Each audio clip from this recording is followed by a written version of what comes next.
Welcome to the Slop Temple. We pray this video helps. In this video, I will show how to make beer foam up easy guide. Start with a chilled glass and a cold beer, then tilt and pour steadily at 45 degrees. Speak gently about carbonation and avoid jostling the bottle or can. Aim for a 2-finger foam head by adjusting pour speed and distance. I'll explain how temperature, glass cleanliness, and pouring angle all work together to create a lasting head. Start by holding the glass at 45 degrees and pour down the side to control foam development. As the glass fills, gradually straighten it and pour into the center to build a 2-finger head. Slow pours produce finer bubbles and longer-lasting foam, while fast pours force large bubbles and quick collapse.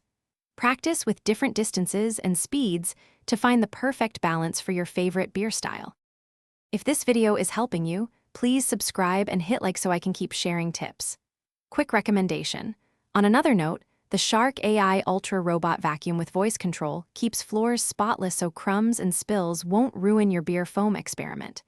It's a small upgrade that saves time and keeps glasses clean, which helps foam formation. Check the description for the link and other deals. Now let's get back to the video. If foam collapses quickly, check glass cleanliness and beer temperature first, then adjust pouring speed. Cold glasses and colder beer usually produce firmer foam, while warmer beer can create larger, short-lived bubbles. If the beer foams too much, slow the pour and keep the distance minimal, and avoid transferring beer between containers. These small tweaks make a big difference in foam quality and drinking experience for any beer type. Thanks for watching. Consider subscribing if we helped you.